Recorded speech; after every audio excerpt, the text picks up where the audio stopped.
Billionaire attended a wedding smiling, until his ex walked in holding a newborn baby.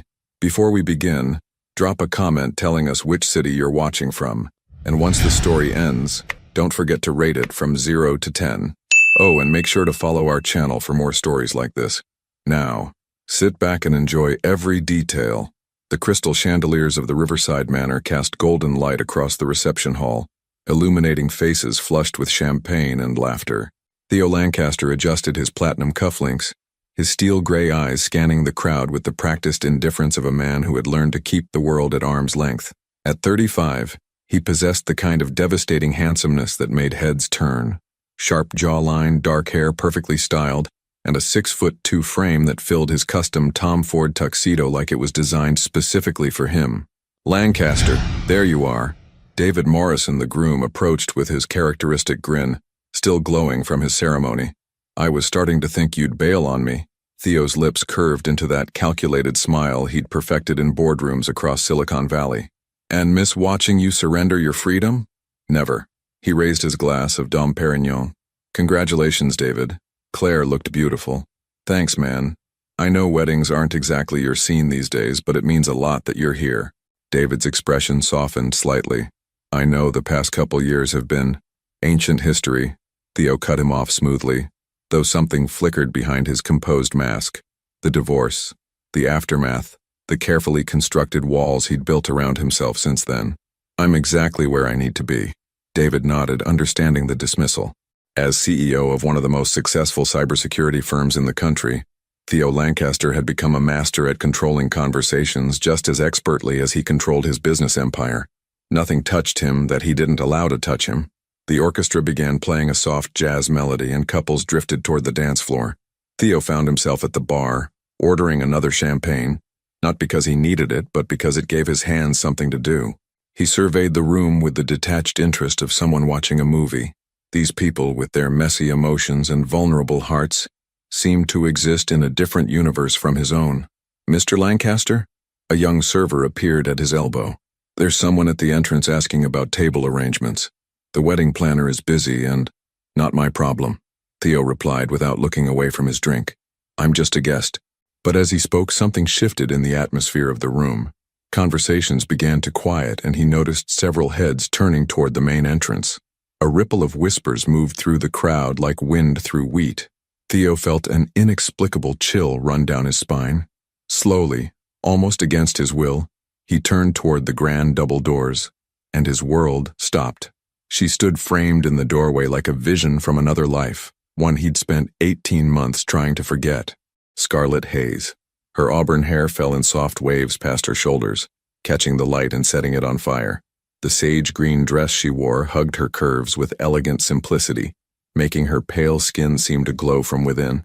But it wasn't her beauty that stole his breath, though she remained the most stunning woman he'd ever seen. It was what she carried in her arms.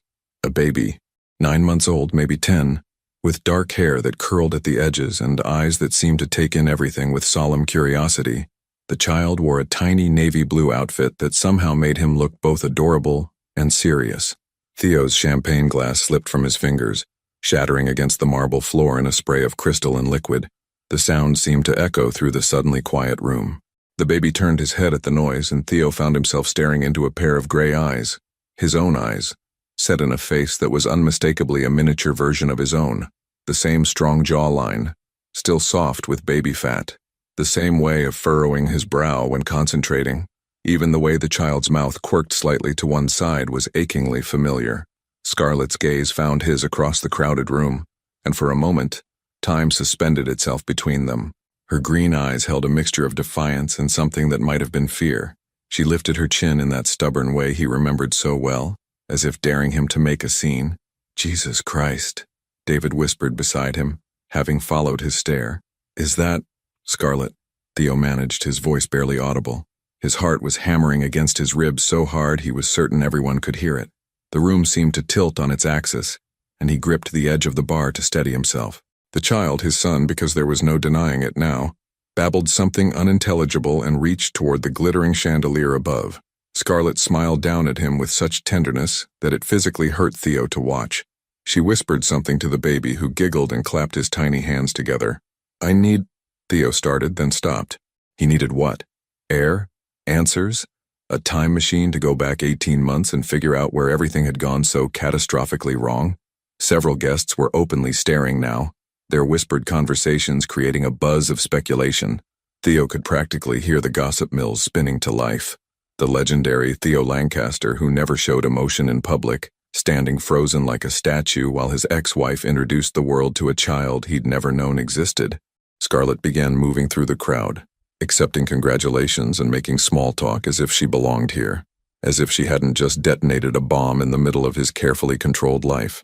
The baby gurgled happily in her arms, completely oblivious to the chaos his presence was causing. She was heading this way.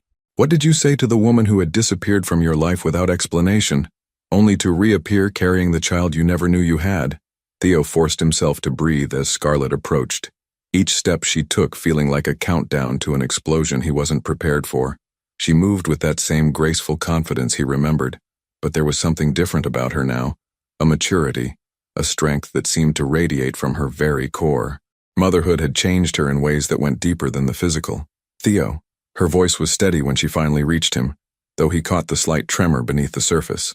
The baby in her arms looked up at him with those impossibly familiar gray eyes, and Theo felt his knees threaten to buckle. Scarlett. He managed to keep his voice level, though inside he was screaming. Interesting choice of venue for a reunion. She shifted the baby to her other hip, and Theo noticed how naturally the movement came to her, how perfectly the child fitted against her side, as if they were two pieces of the same puzzle. David invited me. He thought I should know that old friends were getting married. Old friends. The words tasted bitter in his mouth. They had once been so much more than friends.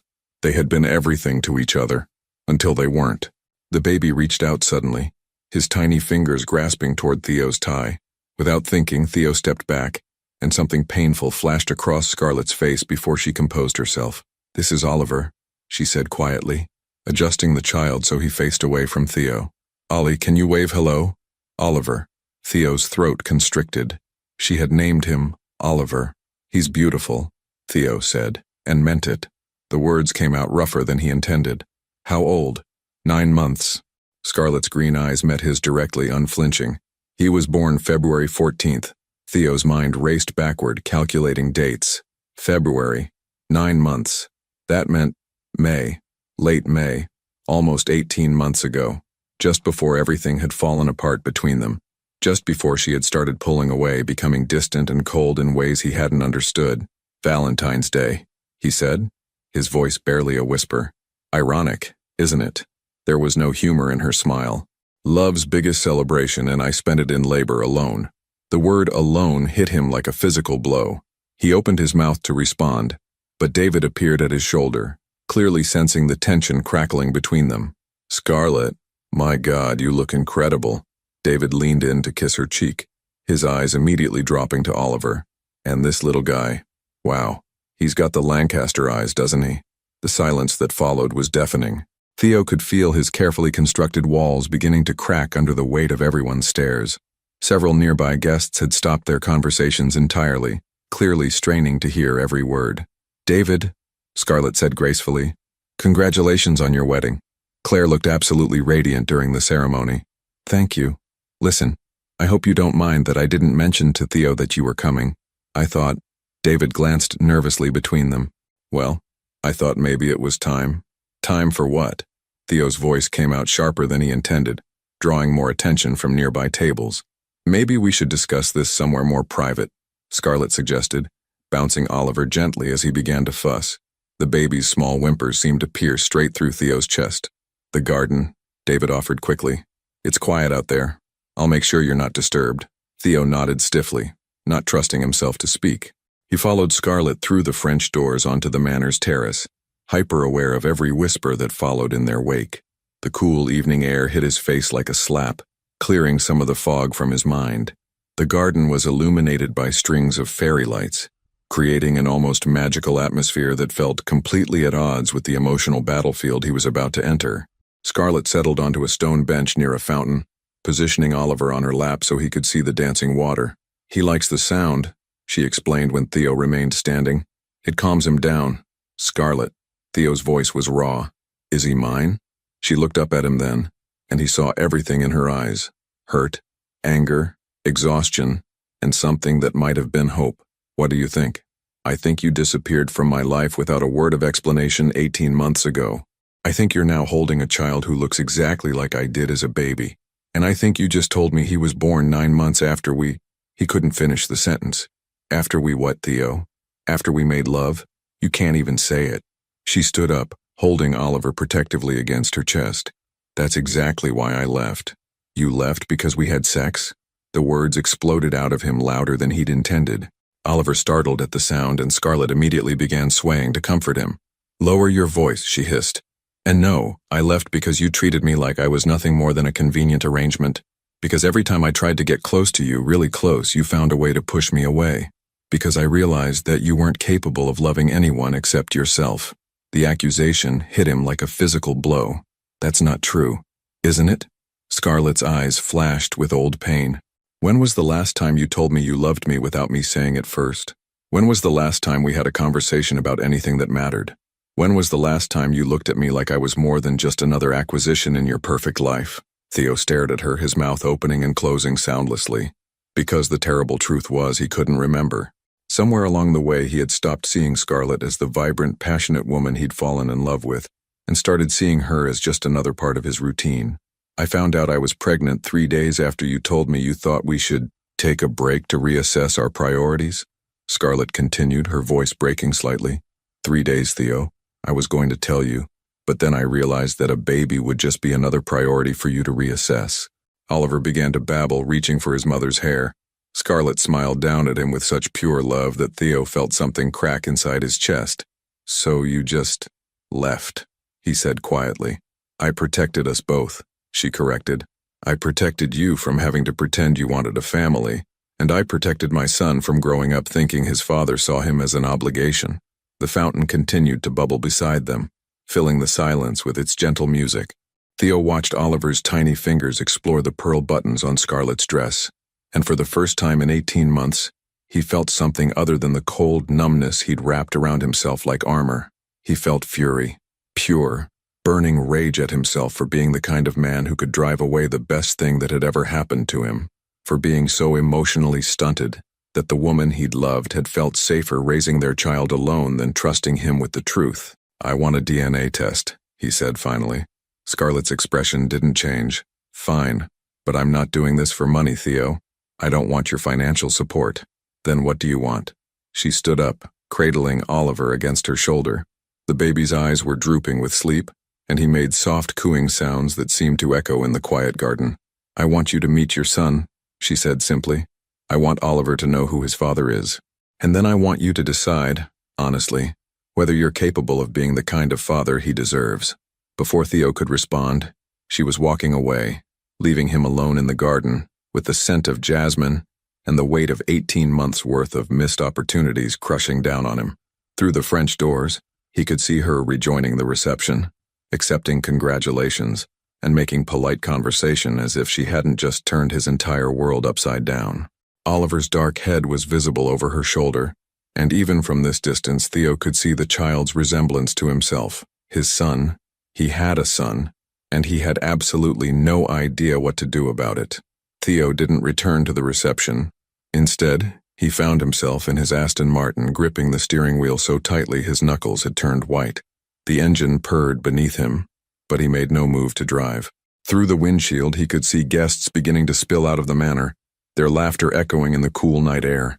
He pulled out his phone and stared at Scarlett's contact information, still there after all these months, though he'd told himself 100 times to delete it. His thumb hovered over her name, but what could he possibly say in a text message? Sorry, I missed the birth of our son because I was too emotionally unavailable to notice you were pulling away for a reason. A tap on his window made him look up. David stood outside, his bow tie loosened and his hair slightly mussed from dancing. Theo rolled down the window. You planning to sit out here all night? David asked, leaning against the car, thinking about it. Claire's talking to Scarlett inside. Women's bathroom summit, I think. David's expression was serious. She wanted me to tell you that Scarlett's staying at the Marriott downtown, room 1247. Theo's heart jumped.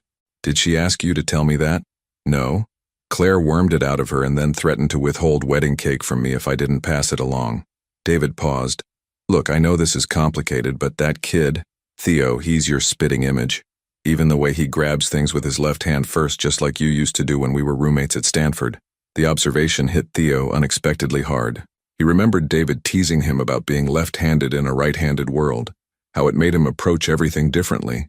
The idea that Oliver might have inherited that trait, that small piece of himself, made the whole situation feel suddenly, overwhelmingly real. I don't know how to be a father, Theo said quietly.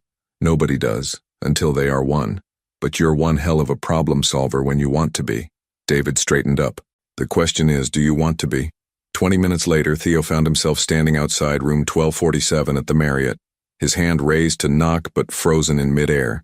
From inside, he could hear the soft murmur of Scarlett's voice, singing something gentle and melodic, a lullaby. He knocked softly. The singing stopped. Footsteps approached the door, and he heard the security chain rattle as she checked the peephole. Theo, her voice was muffled by the door. It's me. Several seconds passed before she opened the door. She'd changed out of her green dress into yoga pants and an oversized sweater that slipped off one shoulder. Her hair was pulled back in a messy bun, and her face was scrubbed clean of makeup. She looked younger this way, more like the woman he'd fallen in love with. He's sleeping, she said without preamble. If you wake him up, you're the one dealing with the consequences. Theo nodded and followed her into the hotel room. It was a standard suite, but Scarlett had transformed it into something that felt like home. Baby supplies were neatly organized on the dresser. A portable crib was set up by the window, and soft classical music played from her phone. The whole space smelled like baby powder and that citrus perfume she'd always worn.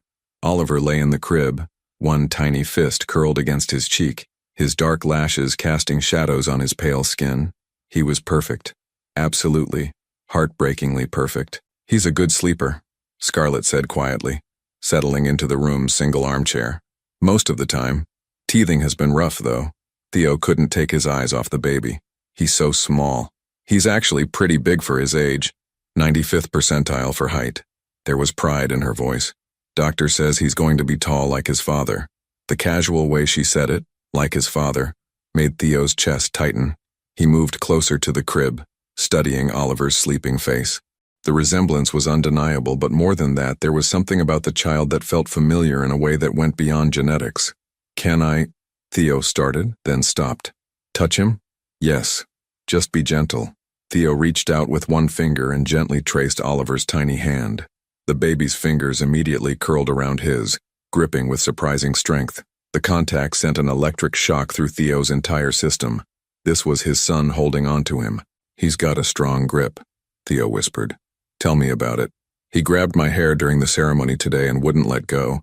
I thought I was going to have to cut it off. Scarlett's smile was soft, maternal. He's curious about everything, always reaching for things, trying to put them in his mouth. The teething? 2 teeth so far, bottom front ones. He's working on the top ones now, which is why he's been fussy. She paused. Not that you would know about any of this. The gentle accusation hung in the air between them. Theo carefully extracted his finger from Oliver's grasp and turned to face her. I would have been there, Scarlett, if I had known. Would you? Her green eyes were steady, searching. Really? Or would you have convinced yourself it was better handled by nannies and boarding schools? The question hit too close to home. Theo's own childhood had been exactly that. A series of hired caregivers and prestigious institutions while his parents focused on building their business empire. He'd sworn he would never do that to his own children. But now, faced with the reality of a child, he wasn't sure he knew any other way. I don't know, he admitted, but I would have tried. Trying isn't enough, Theo. Not for him. Scarlett gestured toward the crib. He deserves better than someone who's just trying. He deserves a father who wants to be there, who puts him first, who shows up even when it's hard. And you don't think I can be that person? Scarlett was quiet for a long moment, studying his face. I think you could be. I used to believe you wanted to be, but wanting and doing are 2 very different things. Oliver stirred in his sleep, making soft baby sounds that tugged at something primal in Theo's chest. Without thinking, he reached out again, this time placing his palm gently on the baby's back. Oliver immediately settled, as if his father's touch was exactly what he needed. He knows you, Scarlett said softly, and there was wonder in her voice. Somehow he knows. Theo felt tears threatening for the first time in years. This tiny person, His son trusted him instinctively, completely, in a way that terrified and amazed him in equal measure. "I want the DNA test," he said finally. "Not because I doubt you, but because I need it to be official, legal." Scarlett nodded. "We can do it tomorrow." "And then what?" "Then you decide what kind of father you want to be, and I decide whether I can trust you with the most important thing in my world." Oliver's breathing was deep and even, the picture of innocent sleep. Theo imagined all the moments he'd already missed. First smiles, first laughs, first attempts at crawling. 18 months of his son's life, gone forever. "Why didn't you try harder to tell me?" he asked. "Why didn't you fight for us?" Scarlett's expression grew sad. "Because I was fighting, Theo. Every day I was fighting to save our marriage, to get you to see me, to make you understand that I needed more from you than just your presence in the same room. But you were so wrapped up in your work, your deals, your perfectly controlled life, that you never noticed I was drowning." She stood up and moved to the window, looking out at the city lights. "When I found out I was pregnant, I was terrified, not of being a mother, but of watching you treat our child the same way you had started treating me, like an obligation to be managed rather than a person to be loved." The words cut deep because they were true. Somewhere along the way, Theo had stopped seeing Scarlett as his partner and started seeing her as another item on his to-do list. Dinner with wife? Check. Buy wife anniversary gift? Check. Attend wife's gallery opening? Check. "I was trying to build something for us," he said weakly. "The company, the success. I thought that's what you wanted." "I wanted you," Scarlett said simply. "I wanted the man I married, the one who used to talk to me for hours about everything and nothing, the one who brought me coffee in bed and remembered that I liked to sleep with the window open. I wanted the Theo who saw me as more than just another piece of his perfect life." Oliver made a small sound in his sleep, and both adults immediately looked toward the crib, but he was still sleeping peacefully, one hand now flung above his head in complete abandon. "He's going to wake up hungry soon," Scarlett said, "and when he does, he's going to want me, because I'm all he's ever known." The implication was clear. Theo was a stranger to his own son, and if he wanted to change that, he was going to have to prove himself worthy of the chance. Theo hadn't slept. He'd returned to his penthouse at 3 in the morning, but instead of going to bed, he'd stood at his floor-to-ceiling windows, watching the city lights blur through exhausted eyes. Every time he closed them, he saw Oliver's tiny face, felt the surprising strength of those small fingers wrapped around his own. At 7 a.m., his phone buzzed with a text from Scarlett. "DNA appointment at 10. Genesis Medical Center on 5th Street. Don't be late." He was there at 9:30, pacing the parking lot like a man facing execution rather than confirmation of what he already knew in his bones. When Scarlett's silver Honda pulled up, Theo felt his breath catch. Through the rear window, he could see Oliver's car seat, and the sight of it, this tangible proof of a life he'd never been part of, hit him harder than he'd expected. Scarlett emerged, looking like she'd slept as poorly as he had. Dark circles shadowed her green eyes, and her auburn hair was pulled back in a simple ponytail. She wore jeans and a soft blue sweater that brought out the color of her eyes, and she moved with the efficient grace of a woman who had learned to do everything one-handed while carrying a baby. "Good morning," she said, her tone carefully neutral as she opened the back door to retrieve Oliver. "Morning." Theo stepped closer, unable to help himself. In the daylight, his son was even more beautiful, and the resemblance even more striking. Oliver was awake and alert, his gray eyes taking in everything with serious curiosity. He wore tiny jeans and a red t-shirt that read, "Future Heartbreaker," and Theo felt an unexpected surge of pride. "He's in a good mood today," Scarlett said, noticing Theo's intense stare. "He slept through the night for the first time in a week." "That's good?" Theo wasn't sure if it was a question or a statement. "Very good. It means he's not teething as badly today." She hefted the diaper bag over her shoulder with practiced ease. "You ready for this?" The DNA test itself was simple. A quick cheek swab for both Theo and Oliver. The baby fussed a little at the unfamiliar sensation, but Scarlett soothed him with soft words and gentle touches. Watching her with Oliver was like watching a master class in unconditional love, and Theo found himself mesmerized by the easy intimacy between mother and son. "Results will be available in 3 business days," the technician informed them as they prepared to leave. "Though given the obvious resemblance, I'm not sure why you need confirmation." Outside the medical center, Scarlett paused by her car. Oliver had fallen asleep in his carrier, his head lolling to one side in the boneless way only babies could manage. What now? Theo asked. Scarlett looked at him for a long moment, something shifting in her expression. Are you hungry? What? It's almost lunchtime. Oliver will need to eat soon, and honestly, I could use some coffee that doesn't come from a hotel room pot. She hesitated. There's a family restaurant about 10 minutes from here. They have high chairs. Theo felt something leap in his chest. Was she inviting him to spend time with them? You want me to come? I think... Scarlett adjusted Oliver's blanket with gentle hands. I think maybe it's time we had a real conversation about what this looks like going forward. The restaurant was exactly the kind of place Theo never went to. Bright and cheerful, with checkered tablecloths and a children's menu printed with cartoon animals. But as Scarlett expertly set up Oliver's high chair and began the familiar routine of baby feeding, Theo found himself fascinated rather than uncomfortable. He eats real food now, Scarlett explained as she spooned what looked like mashed sweet potatoes into Oliver's eager mouth. Loves sweet potatoes, hates peas, and will do anything for bananas. Oliver babbled happily between bites, occasionally reaching out to grab the spoon or pat his hands in the orange mess on his tray. When he looked at Theo, he smiled, a wide, gummy grin that revealed his two tiny bottom teeth. He's smiling at me, Theo said, wonder evident in his voice. He smiles at everyone. He's a very social baby. But Scarlett's tone was fond, not dismissive. The pediatrician says it's a sign of good development, social engagement. You take him to regular checkups? Every month for the first year. Vaccinations, measurements, developmental milestones. She wiped Oliver's face with practiced efficiency. He's perfectly healthy. Advanced for his age in some areas. Which areas? Motor skills. He's been trying to pull himself up to standing for weeks now. And he's very vocal. Lots of babbling. Different sounds. Dr. Martinez thinks he might walk early. Theo absorbed this information, realizing how much he didn't know about child development, about what was normal and what wasn't. Do you have pictures? From when he was smaller? Scarlett's hand paused on the baby wipe. Thousands of them. I'd like to see them, if that's okay. She pulled out her phone and handed it to him. Start from the beginning. February. The photos were a chronicle of a life Theo had never been part of. Oliver as a tiny newborn, red-faced and wrinkled. His first smile at 6 weeks, rolling over at 4 months, sitting up unassisted at 6 months. Each image was a missed moment, a memory that belonged to Scarlett alone. This one's my favorite, Scarlett said, pointing to a picture of Oliver at about 7 months, sitting in a high chair with what appeared to be spaghetti sauce covering every visible surface, including his hair. He was grinning widely, clearly delighted with the mess he'd made. He looks... Theo paused, studying the image. He looks exactly like I did when I was little.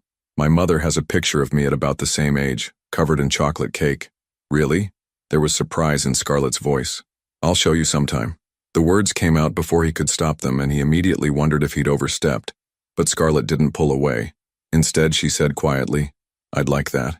Oliver finished his lunch and immediately began trying to climb out of his high chair, babbling insistently and reaching toward the floor.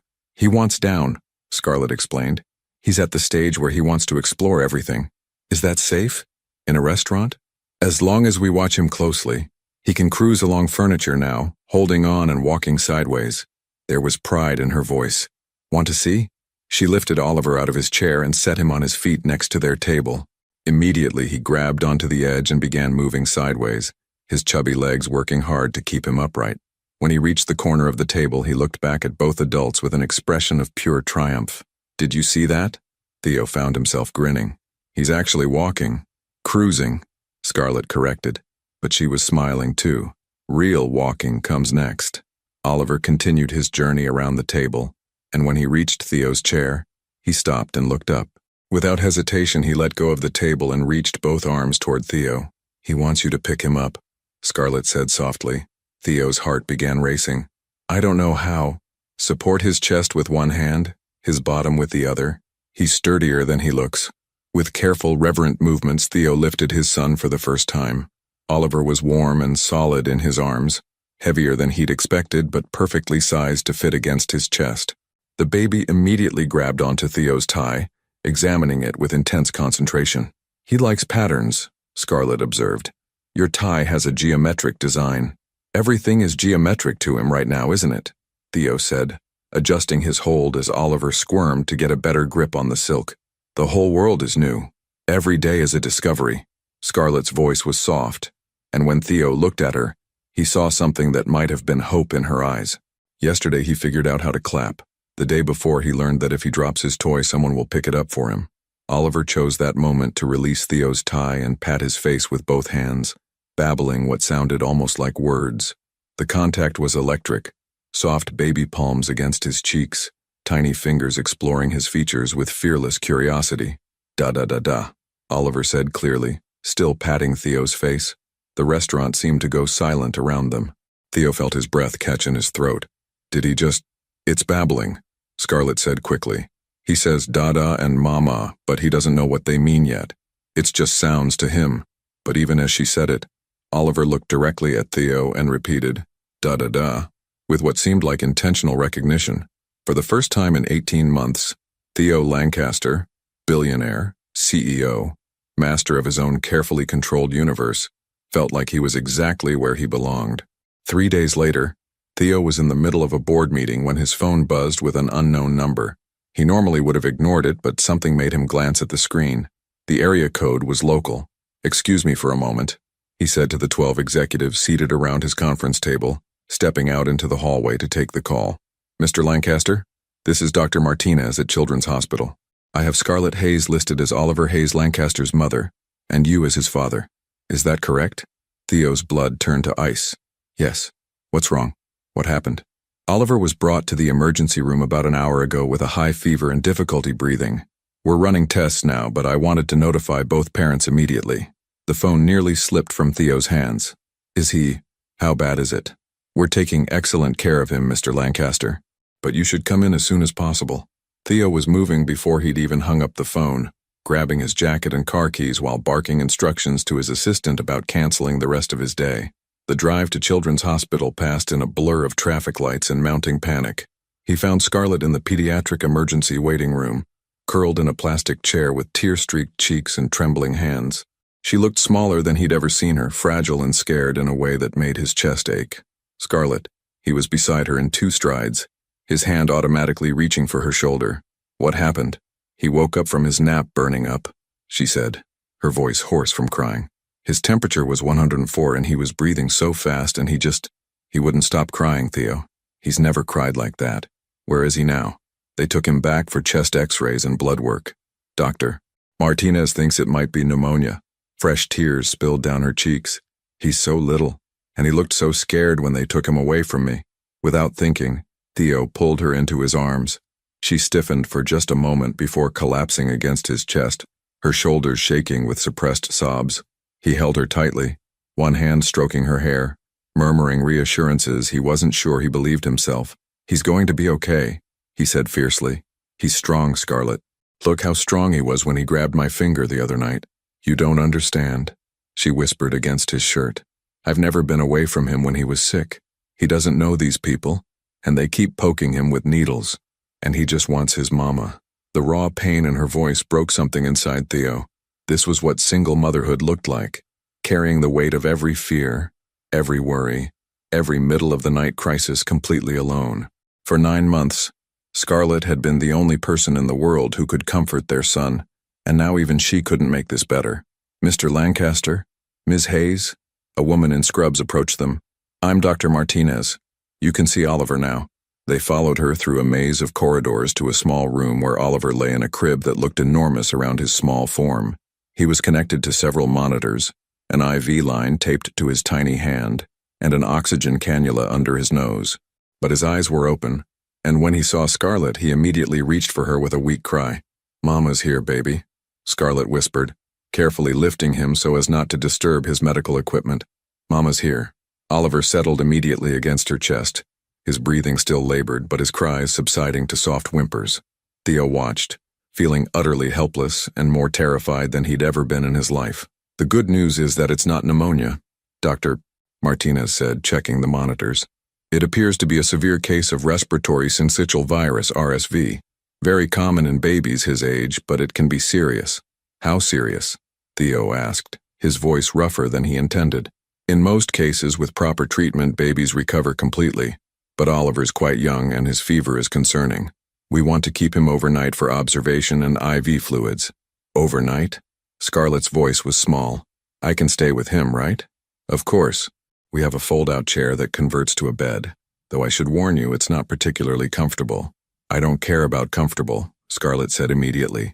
What about me? The words came out before Theo could stop them. Can I stay too? Dr. Martinez looked between them, clearly picking up on the complicated family dynamics. We typically only allow one parent to stay overnight, but given the circumstances, we can probably arrange something.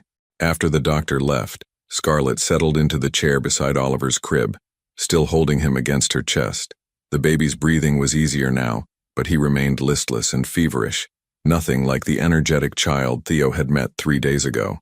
I should have brought him in sooner, Scarlett said, guilt evident in her voice. This morning he seemed fine, just a little congested. I thought it was just a cold. You couldn't have known, Theo said, pulling up another chair beside hers. You did everything right. Did I? I'm his mother, Theo. I'm supposed to protect him from everything, and I couldn't even protect him from getting sick. The anguish in her voice was raw and real, and Theo recognized it as the fear that lived at the heart of every parent.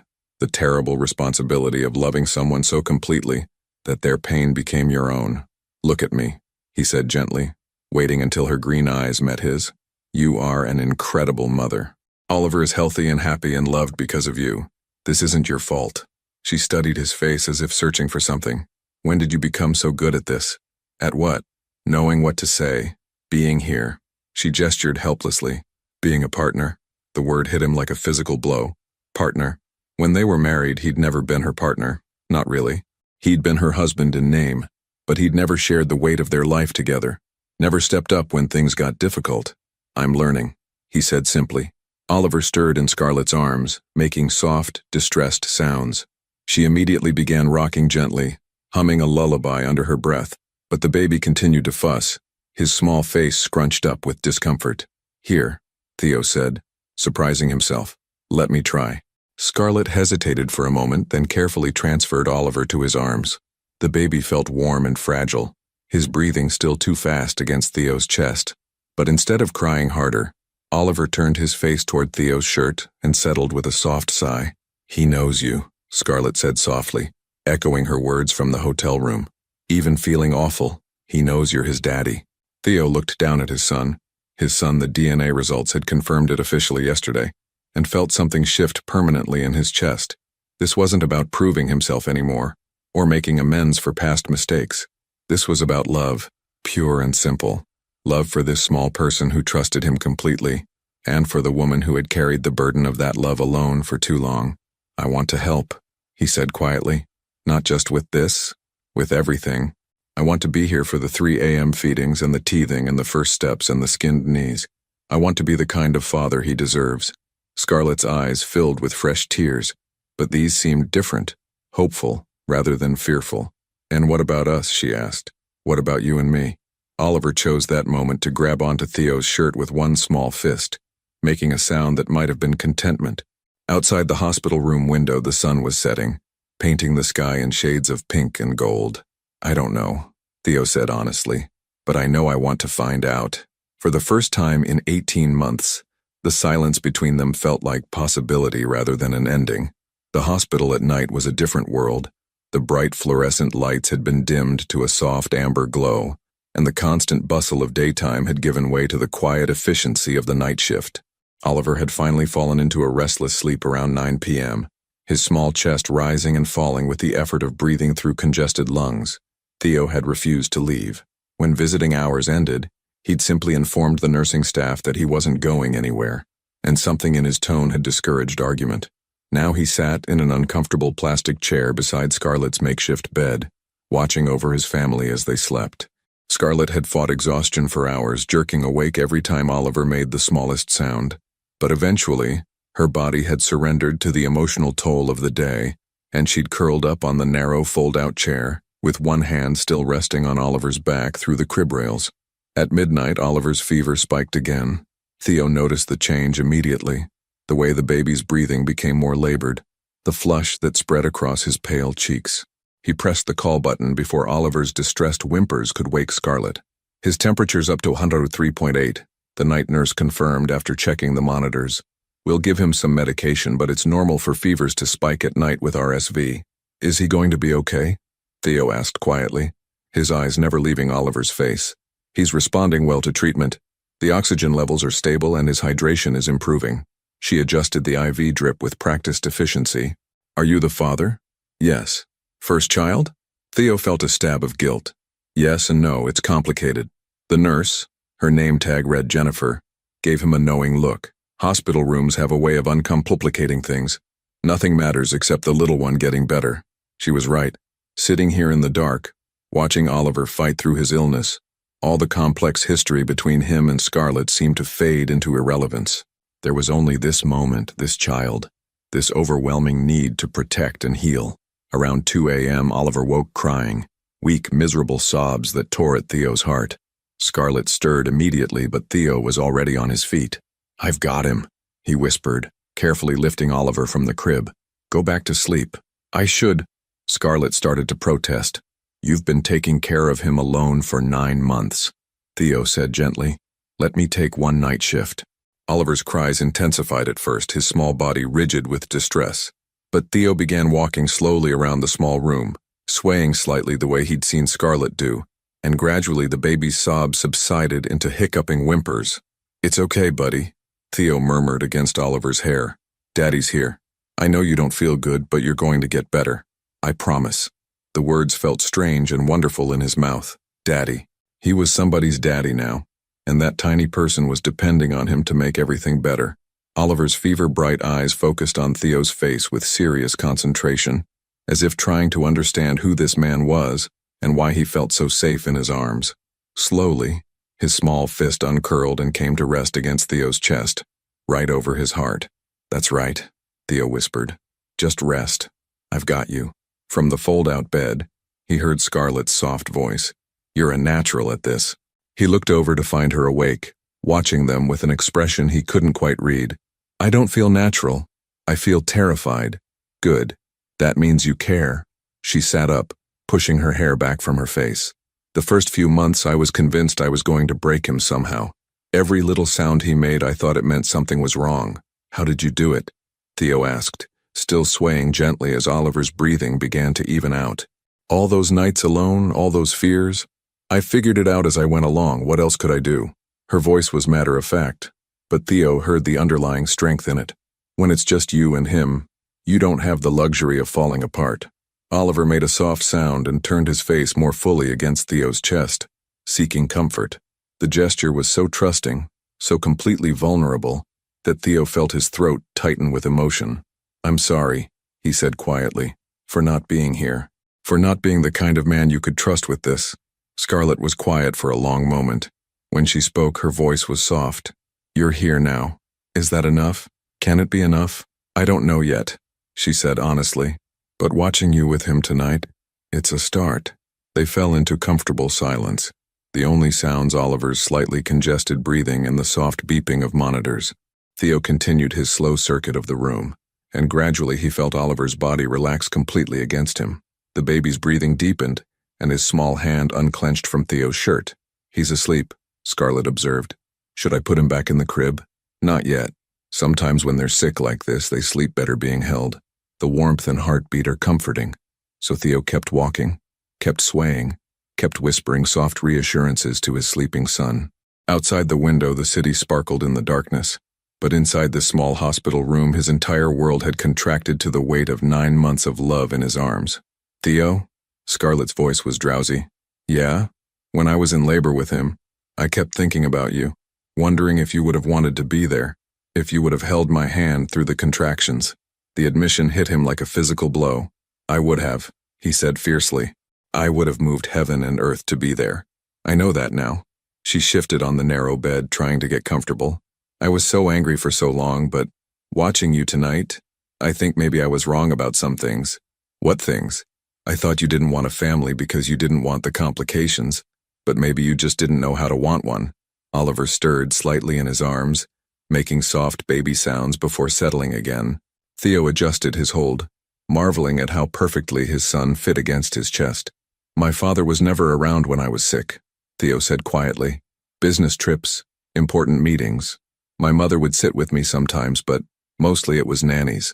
I swore I'd be different, but I never thought I'd get the chance to prove it. You're proving it now. One night doesn't make me a good father. No, Scarlett agreed, but it's a beginning, and beginnings matter. As dawn approached, Oliver's fever finally broke. Theo felt the change immediately, the way the baby's skin cooled against his chest, the way his breathing eased. When Dr. Martinez arrived for morning rounds, she confirmed what they already knew. The crisis had passed. He can go home this afternoon, she announced after examining Oliver thoroughly.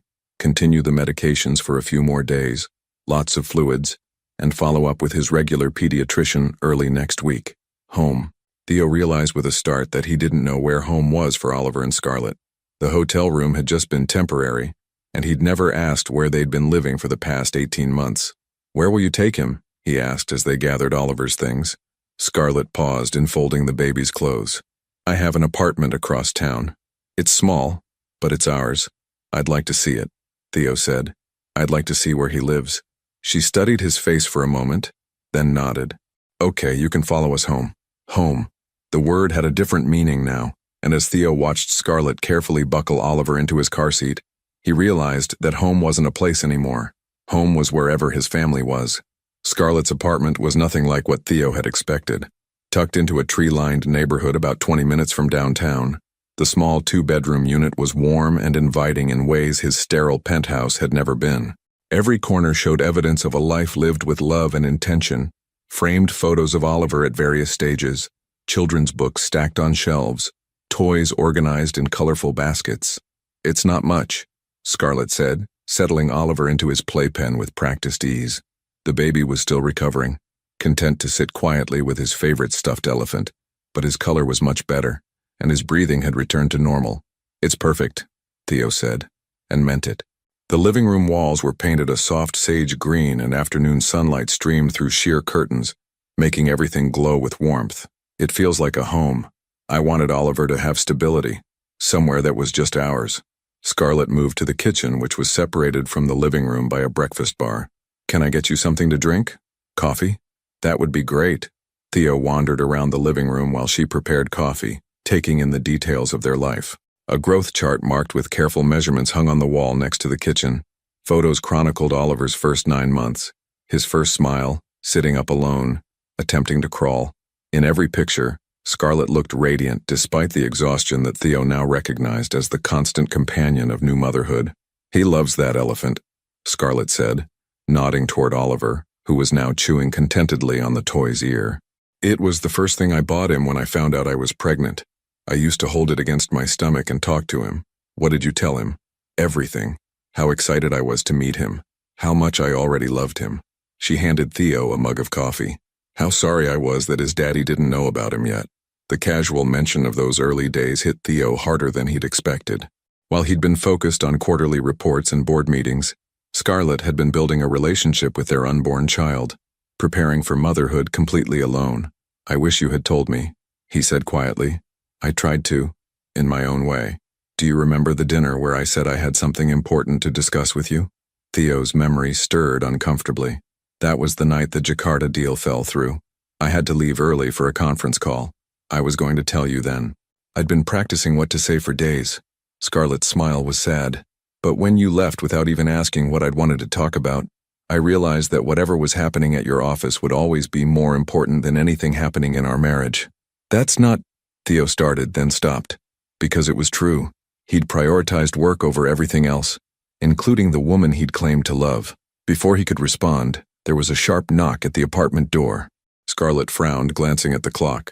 I'm not expecting anyone, she said, moving toward the door. And my neighbors usually just call first. She checked the peephole and went very still. Oh no. What is it? It's someone from your world. Scarlett turned back to him, her face pale. Victoria Ashwood. She says she's here about you. Theo's blood ran cold. Victoria Ashwood was his business partner's wife, a woman who made collecting and trading gossip her primary occupation. If she was here, it meant word of Oliver's existence had already begun to spread through their social circle. Don't answer it, he said immediately. I can't just ignore her. She saw me through the window. Scarlett looked panicked. What does she want? Another knock, more insistent this time. Scarlett, darling, I know you're in there. We need to chat. Theo moved to stand beside Scarlett, his mind racing through possibilities. Let me handle this. No. If she sees you here with Oliver, it'll be all over the society pages by tomorrow. Scarlett straightened her shoulders, that familiar stubborn tilt to her chin appearing. I can deal with this. Before Theo could protest, she opened the door. Victoria Ashwood swept into the apartment like a force of nature, her perfectly styled blonde hair and designer outfit completely out of place in the cozy space. Her sharp blue eyes immediately zeroed in on Oliver, who looked up from his playpen with curious interest. Well, well, Victoria purred, her gaze moving from the baby to Scarlett to Theo, who had stepped out from behind the door. Isn't this an interesting little family reunion? Victoria, Theo said coolly. What are you doing here? Oh, don't be so formal, darling. I was simply dying to meet my dear friend's secret baby. Victoria's smile was predatory, though I must say the resemblance is quite unmistakable. Those Lancaster eyes are practically a family trademark. Oliver, sensing the tension in the room, made a small fussing sound. Scarlett immediately moved to him, lifting him protectively against her chest. What do you want? Scarlett asked directly. Want? Oh, sweetheart, I don't want anything. I'm simply here as a friend to offer some advice. Victoria perched on the edge of the sofa without being invited. You see, word is already beginning to circulate about Theo's mysterious disappearance from David Morrison's wedding. Several people noticed him following you outside, and then neither of you returned to the reception. That's hardly scandalous, Theo said. No, but it becomes much more interesting when you add in the photos. Theo felt his stomach drop. What photos? Victoria pulled out her phone with theatrical flair. A lovely shot of you two in the garden, and another of you leaving the hotel parking lot at 3 a.m. Someone was quite diligent with their camera work. She held up the phone, showing a clear image of Theo and Scarlett standing by the fountain, Oliver visible in Scarlett's arms. Even in the dim lighting, the baby's resemblance to Theo was obvious. Who took these? Scarlett demanded. Does it matter? The point is, they exist. And in about 6 hours, they're going to be the lead story on page 6 unless we come to some sort of arrangement. What kind of arrangement? Theo's voice was dangerously quiet. Nothing dramatic. A simple exclusive interview. Billionaire CEO reunites with secret baby. Very heartwarming, very sympathetic. Much better than letting them write their own story based on speculation and gossip. Oliver began to cry, picking up on the tension radiating from both his parents. Scarlett bounced him gently, but her eyes never left Victoria's face. And if we refuse? Scarlett asked. Oh, darling, you don't want to refuse. Without your cooperation, the story becomes much less flattering. Ruthless CEO abandons pregnant wife has such an ugly ring to it, don't you think? Theo stepped forward, his hands clenched into fists. Get out. Now, there's no need for hostility. I'm offering you a chance to control the narrative. I said get out.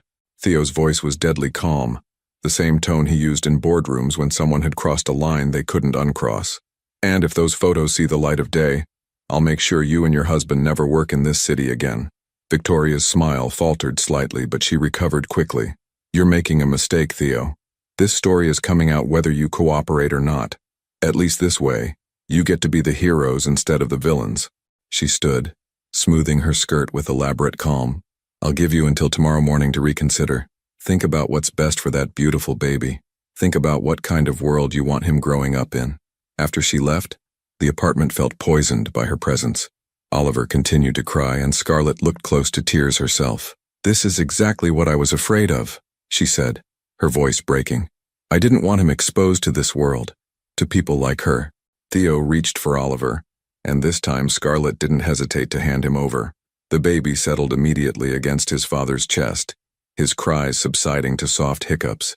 She can't hurt us, Theo said firmly. I won't let her. You can't control the media, Theo. Once this gets out, our lives will never be private again. Oliver will grow up with photographers following him, with people judging every choice we make. Theo looked down at his son's peaceful face, then back at Scarlett's frightened green eyes. In the space of a few hours, he'd gone from learning to be a father to having to protect his family from the very world that had made him successful. Then we don't give them anything to photograph, he said quietly. What do you mean?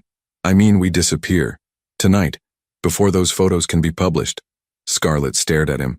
Disappear where? I have a house, completely private, totally secure. We can go there while I figure out how to handle this. Theo, I can't just uproot our entire life because of some gossip columnist. You're not uprooting your life, Theo said, his voice gentle but determined. You're protecting it. You're protecting him. Oliver chose that moment to reach up and pat Theo's cheek, babbling softly. The gesture was so trusting, so innocent, that it broke Theo's heart to think of photographers capturing moments like this for public consumption. How long? Scarlett asked quietly. However long it takes, I promise you I will fix this, but right now I need to get you both somewhere safe. Outside, a car door slammed, and they both froze. Through the window, they could see a van with a news station logo pulling up to the curb. Too late, Scarlett whispered. Theo handed Oliver back to her and pulled out his phone. Pack whatever you need for a few days. I'm calling my security team. Theo, trust me, he said, meeting her eyes. Please, let me protect you this time. For a moment, Scarlett looked like she might argue. Then she nodded, clutching Oliver closer to her chest. Okay, she said, but this doesn't change anything between us. This is just about keeping Oliver safe. I understand, Theo said, though even as he made the call to his security team, he wondered if that was entirely true. The lake house was nothing like Theo's sterile penthouse. Nestled on the shores of Lake Tahoe, 3 hours from the city, it was a place he'd bought years ago but rarely visited. Too busy, too many obligations, too many excuses. Now, as he carried Oliver's car seat up the wooden steps while Scarlett juggled diaper bags and supplies, he wondered why he'd ever stayed away. The house was warm and welcoming, with floor-to-ceiling windows overlooking the lake and a stone fireplace that dominated the living room. Theo's housekeeper, Mrs. Chen, had prepared everything on short notice. Fresh groceries, clean linens, and even a temporary crib set up in the master bedroom. This is beautiful, Scarlett said softly, setting Oliver down in his carrier so she could look around. The baby was fascinated by the view, his gray eyes wide as he took in the sparkling water and pine trees visible through the windows. I'd forgotten how peaceful it is here, Theo admitted, watching Oliver babble at a pair of ducks swimming past the dock. No paparazzi, no society pages, no Victoria Ashwood. The escape from the city had been swift and efficient. Theo's security team had created a diversion while they slipped out the back of Scarlett's apartment building, and within 2 hours they were safely away from the media circus that was undoubtedly brewing. Your phone's been buzzing nonstop, Scarlett observed as Theo's device vibrated for the dozenth time in 10 minutes. Damage control, he said, glancing at the screen. My publicist, my lawyer, my business partner, everyone wants to know how to handle the story. And what are you going to tell them? The truth, that I have a son, and anyone who has a problem with that can go to hell. Scarlett looked surprised by his vehemence. Just like that? You're not worried about your image, your business relationships? I spent 18 months worried about maintaining the perfect image, Theo said, lifting Oliver from his carrier and settling with him on the large sofa. And where did it get me? I missed my son's birth, his first smile, his first laugh. I almost missed his first word. I'm done prioritizing what other people think over what actually matters. Oliver reached for the throw pillow beside them, his small fingers exploring the textured fabric with intense concentration.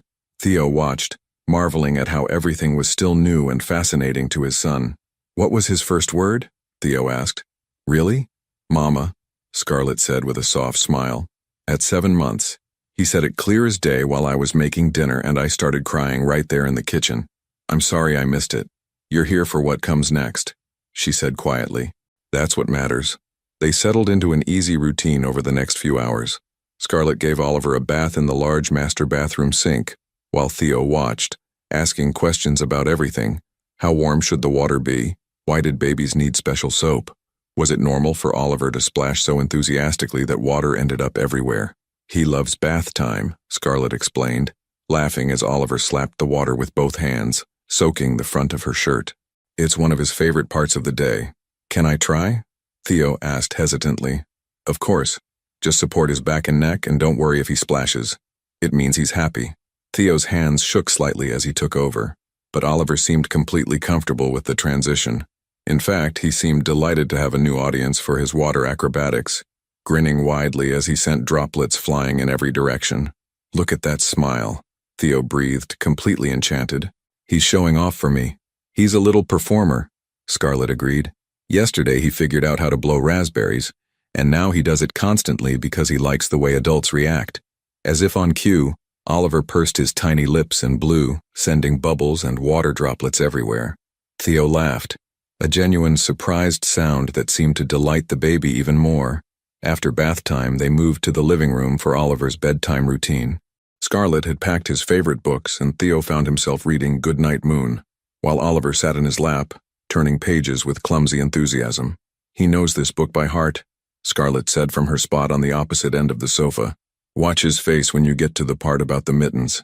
Sure enough, when Theo read, "and a pair of mittens," Oliver clapped his hands together and babbled excitedly, clearly anticipating the familiar words. "He's brilliant," Theo said, amazed. "All babies his age do that. They love repetition and predictability. No, he's definitely brilliant. Look at the way he's studying the pictures." Scarlett's expression grew soft as she watched them together. "You're going to be one of those fathers who thinks everything their child does is extraordinary, isn't it?" Theo looked genuinely confused. "I mean, 9 months ago he didn't exist, and now he's sitting here turning pages and responding to stories. How is that not extraordinary?" The wonder in his voice made Scarlett's chest tight with emotion. This was the man she'd fallen in love with, the one who could find magic in the everyday, who approached new experiences with curiosity rather than calculation.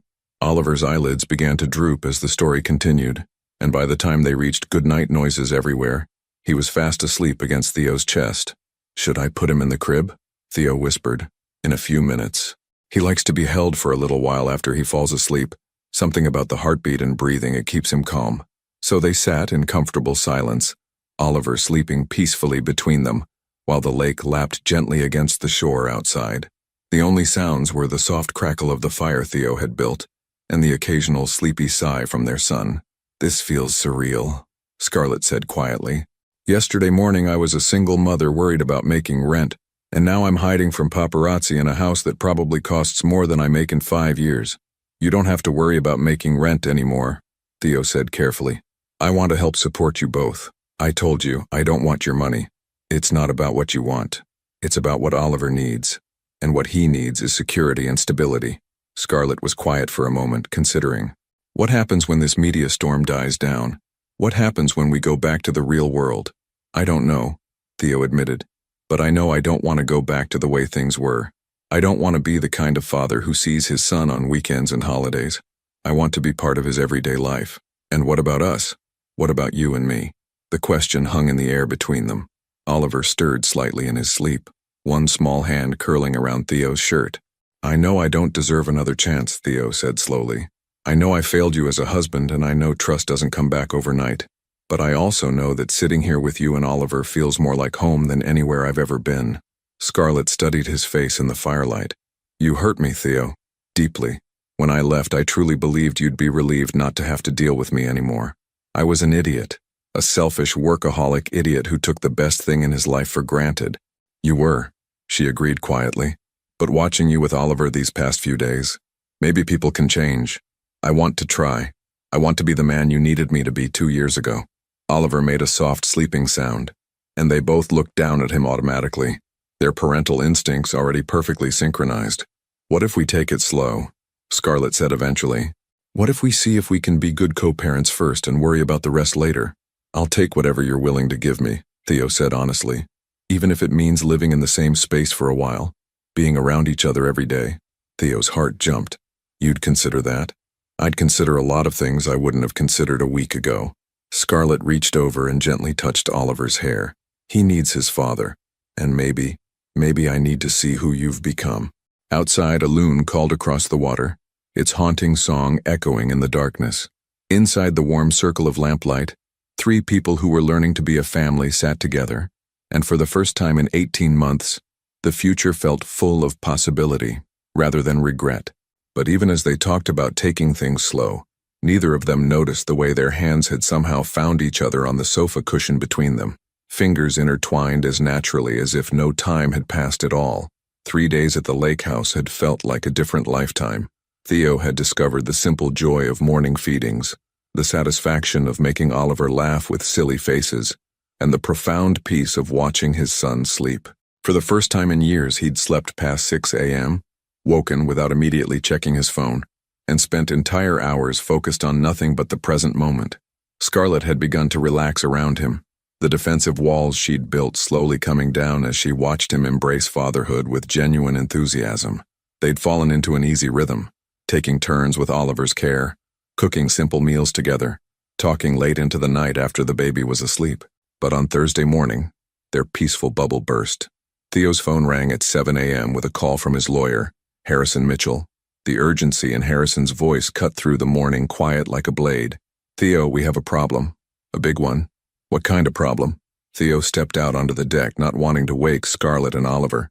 Victoria Ashwood didn't just threaten to publish those photos. She published them 3 days ago, along with a story that's, well, it's brutal. And now someone else has come forward. Theo's blood turned to ice. Who? Natasha Volkov. The name hit Theo like a physical blow. Natasha, his ex-girlfriend from college. A relationship that had ended badly when she'd wanted marriage and he'd wanted freedom. He hadn't thought about her in years. What does Natasha have to do with anything? She's claiming you had an affair with her while you were married to Scarlett. Says she has photos, emails, hotel receipts. She's painting a picture of you as a serial cheater who abandoned his pregnant wife for other women. That's insane. I never cheated on Scarlett. I haven't spoken to Natasha since college. I believe you, but the evidence she's presenting looks convincing. Someone's gone to a lot of trouble to make this story stick. Theo's mind raced. The photos could be doctored, the emails fabricated. But why would Natasha do this? What did she have to gain? There's more. Harrison continued grimly. The story's gone viral. It's been picked up by every major news outlet. Your stock price dropped 15% yesterday, and the board is calling an emergency meeting. Through the windows, Theo could see Scarlett moving around the kitchen, preparing Oliver's breakfast. She looked relaxed and happy, humming softly as she warmed his bottle. The sight made his chest ache with the knowledge that he was about to destroy the fragile peace they'd built. How bad is it? He asked quietly. Bad. The narrative is that you're an entitled billionaire who uses women and discards them. They're calling Scarlett a victim and Oliver a casualty of your selfishness. There's even speculation about your fitness as a father. My fitness as a father? Theo's voice was dangerous. Based on what? Based on the fact that you abandoned a pregnant wife and have only recently discovered your son. They're questioning whether someone with your apparent moral failings should have custody rights. The words hit Theo like a physical attack. In less than a week, he'd gone from not knowing he had a son to being told he might not deserve one.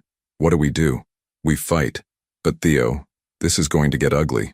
They're going to dig into every aspect of your life, your marriage, your business dealings, and they're going to go after Scarlett too. What do you mean, go after Scarlett? They're already questioning why she hid the pregnancy, whether she's a gold digger trying to trap a rich man, whether she's a fit mother. One outlet is running a piece called The Baby Trap, how a desperate ex-wife tried to destroy a billionaire. Theo felt sick. This was exactly what Scarlett had feared, being dragged into his world, having their private lives dissected for public entertainment. And now Oliver was part of it too, an innocent child whose existence was being treated like a scandal. I need to see the stories, Theo said. I'll send you links, but Theo, maybe don't show Scarlett yet. Let's figure out our strategy first. But it was too late. Through the window, Theo saw Scarlett looking at her phone, her face going progressively paler as she scrolled. She looked up and met his eyes through the glass, and he saw the exact moment her heart broke. She's already seen them, Theo said quietly. I have to go. He ended the call and rushed back inside, but Scarlett was already moving, packing Oliver's things with swift, mechanical efficiency. The baby sat in his high chair, babbling happily and completely unaware that his world was being turned upside down. Scarlett, don't. Her voice was flat, emotionless. Just don't. Whatever you've read, we can fix this. Harrison says, fix this? She whirled around, her green eyes blazing with fury and pain. Theo, they're calling me a gold digger who trapped you with a baby. They're saying I'm an unfit mother who hid my pregnancy out of spite. They have quotes from anonymous sources saying I was jealous and vindictive during our marriage. None of that is true. It doesn't matter if it's true. It's out there now, forever. Oliver is going to grow up seeing articles about how his mother was a manipulative woman who tried to destroy his father's life. Theo reached for her, but she stepped back, clutching Oliver's stuffed elephant like a shield. And you, she continued, her voice breaking. They're saying you cheated on me, that you never wanted a family, that you're fighting for custody not because you love Oliver, but because you don't want to pay child support. You know that's not true. You've seen me with him these past few days. Have I? Or did I see what you wanted me to see? The accusation hung in the air between them like poison. How do I know this whole thing isn't some elaborate performance? How do I know you're not just trying to control the narrative? The question cut deeper than any blade. After everything they'd shared, all the tender moments and growing trust, she still doubted his motives.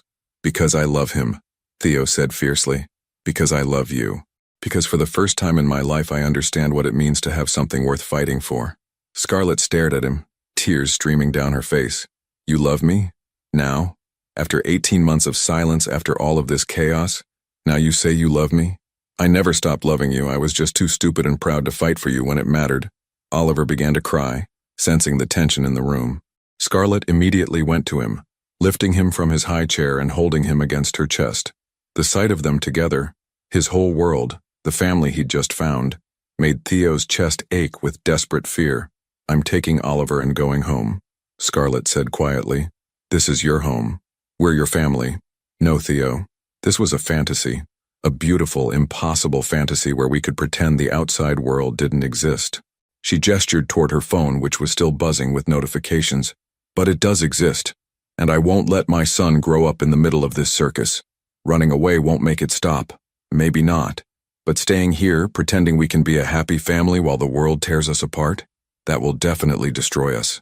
She kissed Oliver's head, breathing in his baby scent like she was trying to memorize it. I need to protect him. That's my job as his mother. It's my job too, as his father. Then prove it. Fix this mess you've dragged us into. Clear your name, clear mine, and make it safe for Oliver to have you in his life. She moved toward the bedroom to finish packing. But do it from a distance. I can't watch you destroy yourself trying to save a reputation that might not be worth saving. Theo followed her, desperation making his voice rough. Scarlett, please, don't do this. Don't take him away from me again. She paused in the doorway, not turning around. I'm not taking him away from you. I'm protecting him until you figure out how to be his father without destroying his life in the process. And us? What about us? Finally, she turned back to face him, and the look in her eyes was goodbye. There is no us, Theo. There's just a son who needs his father to be better than this. Better than the man who let his world become so toxic that his own family isn't safe in it. 2 hours later, Theo stood on the empty dock watching the wake from Scarlett's boat disappear across the lake. Oliver's laughter still seemed to echo in the silence, and the house behind him felt like a mausoleum of broken dreams. His phone buzzed with another call from Harrison, another crisis to manage, another fire to put out. But for the first time in his life, Theo Lancaster, master of his universe, destroyer of obstacles, had no idea how to fight an enemy that lived in whispers and headlines in the court of public opinion. He had lost his family twice now. He would not lose them a third time. 2 weeks after Scarlett left the lake house, Theo had become a man possessed. He'd barely slept, surviving on coffee and determination while his team of investigators, lawyers, and public relations experts worked around the clock to uncover the truth behind Natasha Volkov's accusations. The breakthrough came at 3 a.m. on a Tuesday. We found it, Harrison said, bursting into Theo's office with a laptop and a triumphant expression. The smoking gun, Marcus Webb, Theo's head of security, was right behind him. It's bigger than we thought, Theo. This wasn't just about destroying your reputation. This was about destroying your company. Theo looked up from the financial reports he'd been reviewing, his eyes red-rimmed with exhaustion. Show me. Harrison set the laptop on Theo's desk and pulled up a series of bank records. Natasha Volkov received 2 payments in the past month, $50,000 each. Guess where they came from? Tell me. Phoenix Industries, your biggest competitor. The company that's been trying to buy out your cybersecurity contracts for years. Theo felt something cold and deadly settle in his chest. They paid her to lie about me. It gets better, Marcus added, pulling up another screen. We found the original photos she used to create the fake evidence. They're from a corporate event in college. You're in some of them, but you're clearly in group shots with dozens of other people. She had them digitally altered to make it look like you were alone together. The emails, all fabricated. We found the software she used to create fake email headers and timestamps. She's not very good at covering her tracks. What about Victoria Ashwood? Also on Phoenix Industries' payroll. Has been for 6 months. They've been feeding her information about your business dealings, trying to find any way to damage your reputation. Theo leaned back in his chair, the pieces finally falling into place. They knew if they could make me look like an unreliable person, a cheater, an unfit father, They could destabilize the company enough to force a buyout. Exactly. And they almost succeeded. Your stock is still down 12% and 3 major clients have put their contracts under review. But we have proof now. Real proof. We have enough to destroy both of them. Harrison confirmed. The question is, what do you want to do with it?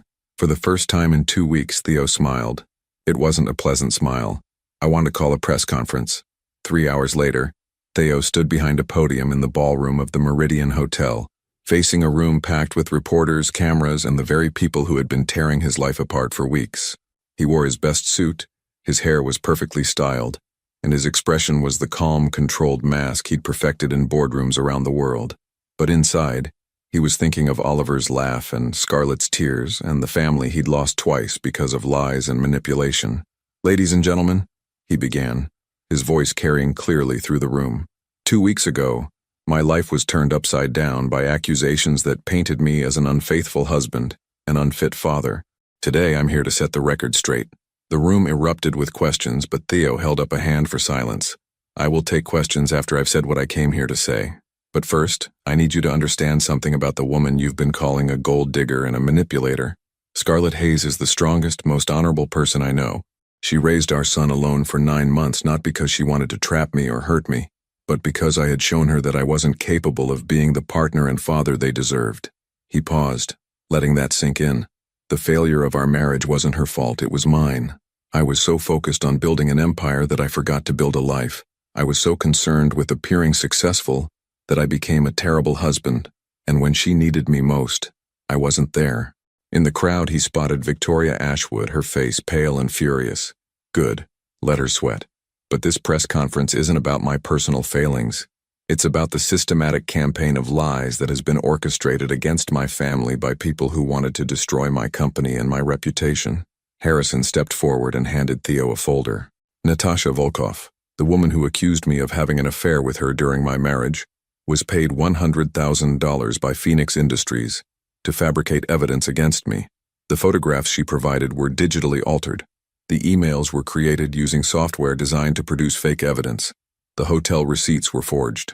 The room exploded with noise, reporters shouting questions, cameras flashing, the sound of frantic typing as the story shifted in real time. Furthermore," Theo continued, his voice cutting through the chaos, "Victoria Ashwood, the society reporter who broke this story, has been on Phoenix Industries' payroll for 6 months, feeding them inside information about my business and personal life in an attempt to find ammunition to use against me." He held up a stack of documents. "I have bank records, digital forensics reports, and signed confessions from the people Phoenix Industries hired to create this false narrative. All of this evidence will be made available to law enforcement, and both Ms. Volkov and Ms. Ashwood will be facing charges for fraud, extortion, and defamation." Victoria Ashwood was pushing through the crowd toward the exit, but Marcus Webb and 2 security guards were already moving to intercept her. "But most importantly," Theo said, his voice softening as he reached the part that mattered most, "I want to address my son, Oliver, who will someday be old enough to read these stories and wonder what kind of man his father really is." He looked directly into the cameras, imagining Scarlett watching somewhere, holding Oliver in her arms. "Oliver, your father is not perfect. He has made terrible mistakes, and he has hurt people he loves through his own selfishness and pride. But he has never been unfaithful to your mother, and he has never stopped loving either of you, even when he was too stupid to show it properly." His voice cracked slightly, the careful control slipping for just a moment. "Your mother is a hero. She protected you when I couldn't, loved you when I didn't know you existed, and kept you safe when the world became too dangerous. Everything good about you comes from her courage and her strength." The room had gone completely quiet. The usually cynical reporters caught up in the raw emotion of his words. "And to Scarlett," Theo continued, his eyes still on the cameras, "I know I have no right to ask for another chance. I know trust, once broken, doesn't magically repair itself. But I also know that what we built in those 3 days at the lake was real. The way Oliver laughed when I read to him was real. The way you looked at me when you thought I wasn't watching was real." He took a breath, gathering himself for the most important words he'd ever spoken. "I'm not asking you to forgive me immediately. I'm not asking you to forget 18 months of pain and disappointment. I'm asking you to let me prove that the man you fell in love with is still here, buried underneath all the fear and ambition and stupidity. I'm asking you to let me be the father Oliver deserves and the partner you needed me to be years ago." He stepped back from the podium. "I'll take a few questions now, but I want to be clear. My priority is rebuilding my family, not managing my image. The truth speaks for itself." The questions came fast and hard, but Theo answered them all with the same calm precision. Yes, he was pursuing charges against Phoenix Industries. Yes, he was suing for damages. No, he wouldn't be stepping down as CEO. And yes, he hoped that someday his family would be willing to give him another chance. After the press conference, Harrison found him in a quiet corridor outside the ballroom. "That was either brilliant or career suicide," Harrison said. "Admitting your personal failings in front of the entire world isn't typically how we handle these situations." "I don't care about typical," Theo replied, checking his phone for the 100th time, hoping for a text from Scarlett that hadn't come. "I care about the truth." Well, the truth is already trending on social media. Theo Lancaster Truth is the #1 hashtag, and early responses are overwhelmingly supportive. It seems people appreciate honesty more than we expected. But Theo barely heard him, because standing at the end of the corridor, holding Oliver in her arms, was Scarlett. She looked tired and beautiful and cautious, her green eyes studying his face as if trying to solve a puzzle. Oliver, meanwhile, was reaching toward Theo with obvious recognition and delight. Da-da-da-da, Oliver babbled excitedly, squirming in his mother's arms. "I watched the press conference," Scarlett said quietly as Theo approached. "You didn't have to do that. Expose yourself like that." "Yes, I did. I had to tell the truth. About everything." He stopped just out of reach, not daring to hope. "Does this mean you're willing to talk?" "It means I'm willing to listen." She shifted Oliver to her other hip. "But Theo, public apologies and grand gestures, they're just words. It's what you do next that matters." "Then let me show you," he said simply. "Let me show you both. Every day for as long as it takes." Oliver made an impatient sound and lunged toward his father with such enthusiasm that Scarlett had to take a step forward to keep from dropping him. Theo's arms came up automatically, and suddenly he was holding his son again, breathing in that perfect baby smell and feeling the missing piece of his soul click back into place. "He missed you," Scarlett said softly, watching as Oliver immediately settled against Theo's chest with a contented sigh. "I missed him too. I missed both of you." Theo looked at her over their son's head. "Can we try again? Really try this time?" Scarlett was quiet for a long moment, studying his face. Then she reached out and touched Oliver's back where he lay against his father's chest. "We'll take it one day at a time," she said finally. "No promises, no expectations. Just see what happens." It wasn't everything Theo had hoped for, but it was enough. It was a beginning. And as they walked out of the hotel together, a family, still fragile but no longer broken, Theo realized that sometimes the greatest victory wasn't about conquering your enemies. Sometimes it was about having the courage to surrender to love. 2 years later, the morning sun streamed through the kitchen windows of the house in Marin County, casting golden light across the breakfast table where chaos reigned supreme. Oliver, now nearly 3 years old, was engaged in what appeared to be an epic battle between his scrambled eggs and his dinosaur-shaped toast, complete with sound effects that would have impressed any Hollywood sound engineer. "Roar! The T-Rex is going to eat the eggs," Oliver announced, wielding his fork like a tiny weapon while making his toast stomp across his plate. "The T-Rex needs to eat the eggs so he can grow big and strong," Theo said solemnly from his position at the stove, where he was flipping pancakes with the focused intensity he used to reserve for board meetings. "Otherwise, he'll be a very small, very hungry dinosaur." "Daddy, dinosaurs don't eat eggs for breakfast," Oliver informed him with the absolute certainty that only toddlers possessed. "They eat, dinosaur food." "And what exactly is dinosaur food?" Scarlett asked, entering the kitchen with her hair still damp from her shower and wearing the paint-splattered jeans that meant she was planning to work in her studio today. "Cookies," Oliver declared triumphantly.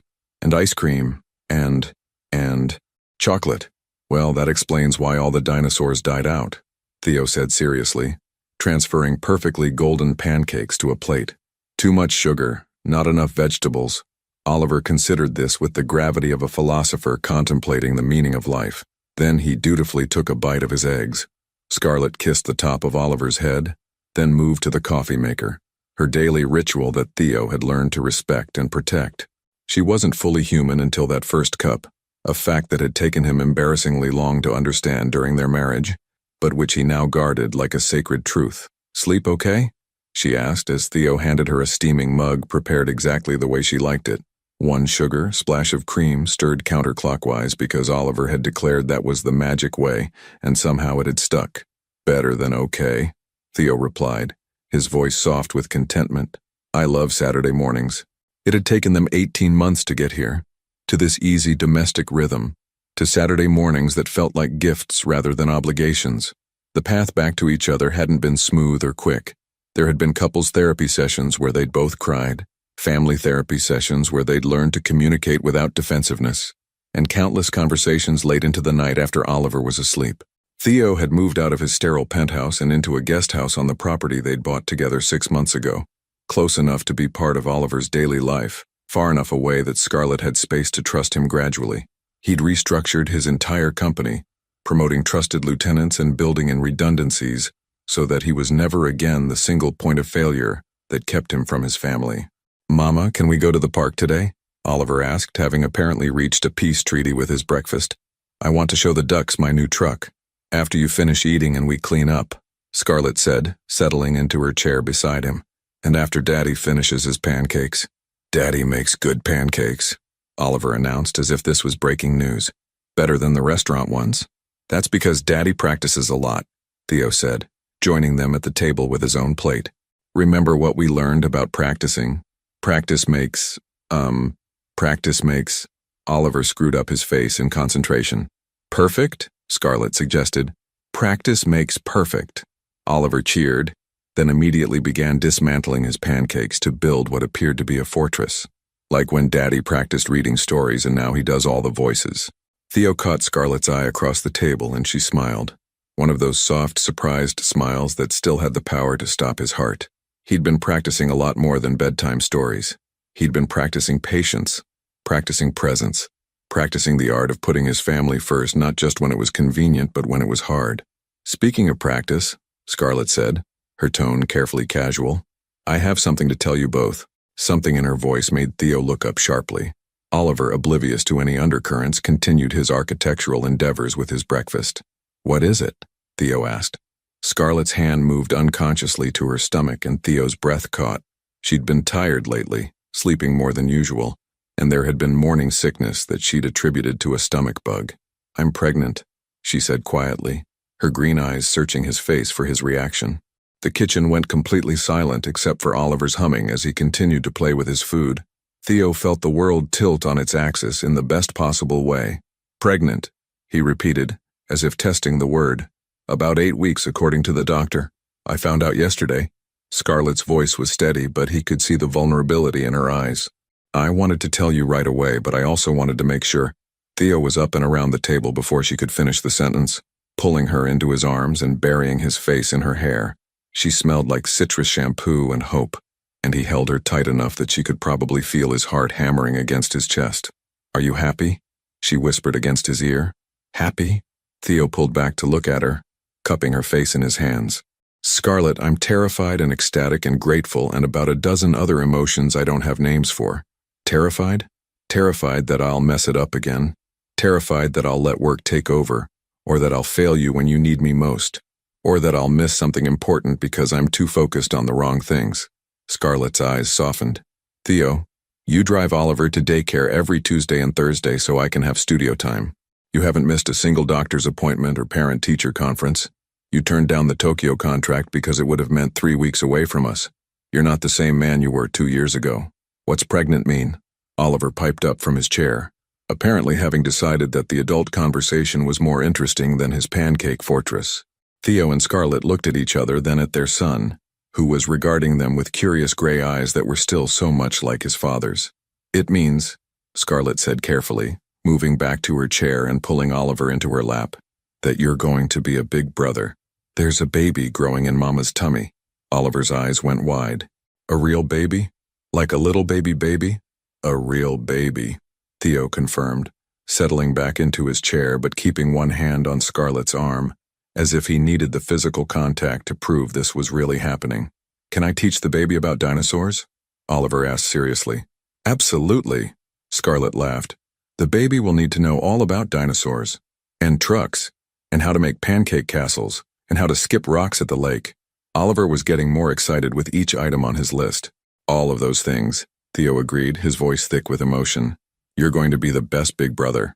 Oliver beamed at this pronouncement, then wriggled off Scarlett's lap and ran to the living room, presumably to share the news with his stuffed animals. Alone again, Theo reached for Scarlett's hand. How are you feeling about all of this? Honestly, scared, she admitted. Last time I was pregnant, I felt so alone, even when we were still married. I'm scared of going back to that place. You won't be alone this time, Theo said fiercely. I promise you, Scarlett, I will be there for every moment of this, every appointment, every midnight craving, every time you can't sleep because the baby is using your ribs as a jungle gym. Even if it means missing important meetings, especially if it means missing important meetings. There is nothing more important than this, than you and Oliver and this baby. He brought her hand to his lips, pressing a soft kiss to her knuckles. Nothing. Scarlett studied his face, and he could see her making the choice to trust him again, to believe in the man he'd fought so hard to become. I love you, she said simply. I love the father you've become and the partner you're learning to be, and the man who reads dinosaur stories in 12 different voices. I love you too, Theo replied. I love your strength and your art and the way you make everything feel like home. I love that you gave me a second chance when I didn't deserve one, and that you're brave enough to give me another. From the living room came the sound of Oliver explaining to his teddy bear that he was going to have a baby sister or brother, and that the baby would probably like dinosaurs but might prefer trucks. And that was okay because trucks were also very cool. He's going to be such a good big brother, Scarlett murmured. He learned how to be caring and gentle from watching you, Theo said, just like I did. Outside, a mockingbird began its elaborate song, cycling through the calls of a dozen different species with joyful abandon. The morning light had shifted, becoming warmer and more golden, and somewhere in the house, Oliver was singing a song he'd made up about baby siblings and dinosaur adventures. So what happens now? Scarlett asked. Theo smiled, the expression transforming his entire face. Now we practice some more. We take it one day at a time, one moment at a time.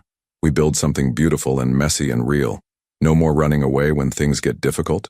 No more running away, he confirmed. From anything. Ever. Scarlett leaned back in her chair, one hand resting on her still flat stomach, and for the first time since she'd found out about the pregnancy, she looked completely at peace.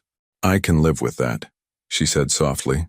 And as Oliver's laughter echoed from the living room and the morning sun painted everything in shades of gold, Theo Lancaster realized that he had finally learned the most important lesson of his life, that true success wasn't measured in quarterly profits or stock prices or magazine covers. True success was measured in Saturday morning pancakes and dinosaur stories and the sound of his family's laughter filling his home. It was measured in second chances and the courage to be vulnerable, and the daily choice to show up even when it was hard. It was measured in love, imperfect, complicated, absolutely essential love. Your participation means a lot to the channel. What do you think about second chances in love? Would you have made the same choice as Scarlett to trust Theo again? Or do you believe some mistakes are too big to forgive? Please share your thoughts in the comments. Thank you for watching. If you enjoyed the story, please subscribe to our channel and leave a comment below letting us know what you thought. Your feedback and support mean a lot to us. Stay tuned for more exciting stories.